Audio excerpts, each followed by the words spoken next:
നമസ്കാരം.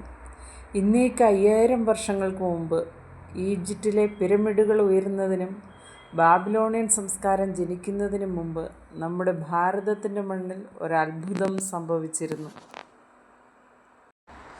ചരിത്രം ഇന്നേവരെ കണ്ടിട്ടുള്ളതിൽ വെച്ച് ഏറ്റവും ആസൂത്രിതവും ശാസ്ത്രീയവും അതിശയിപ്പിക്കുന്നതുമായ ഒരു സംസ്കാരം.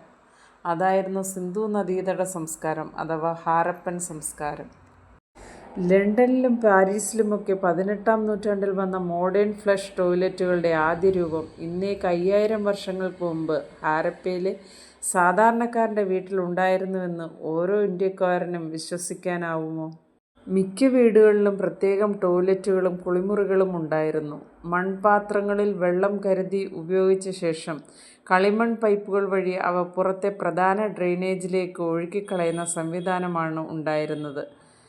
അടച്ചുറപ്പുള്ള ഡ്രെയിനേജ് സിസ്റ്റം വീടുകളിൽ നിന്നുള്ള മലിനജലം തെരുവുകളിലെ വലിയ അഴുക്കുചാലുകളിലേക്കാണ് എത്തിച്ചിരുന്നത്. പൊതുനിരത്തുകളിൽ മാലിന്യം നിക്ഷേപിക്കാൻ പ്രത്യേകം ചുടുകട്ടകൾ കൊണ്ട് ഡസ്റ്റ് ബിന്നുകൾ ഉണ്ടാക്കിയിരുന്നു. ആളുകൾ സ്വയം പരിപാലിച്ചിരുന്ന കണിശമായ സാമൂഹിക അച്ചടക്കവും മികച്ച നഗരാസൂത്രണവുമാണ് നഗരങ്ങളെ വൃത്തിയായി സൂക്ഷിക്കാൻ അവരെ സഹായിച്ചത്. പുരാതന ലോകത്തെ മിക്ക സംസ്കാരങ്ങളും പുരുഷാധിപത്യത്തിന് മുൻഗണന നൽകിയപ്പോൾ സിന്ധു നദീതട സംസ്കാരം ഒരു സ്ത്രീ പ്രാധാന്യമുള്ള സമൂഹമായിരുന്നുവെന്ന് ചരിത്രകാരന്മാർ പറയുന്നു.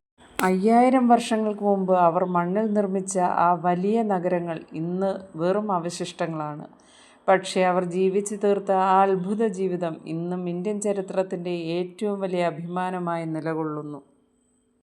ഇത്രയും വലിയ ഒരു സംസ്കാരത്തിൻ്റെ തകർച്ചയ്ക്ക് കാരണമായ അവ്യക്തത പങ്കുവെച്ചുകൊണ്ട് നിർത്തുന്നു.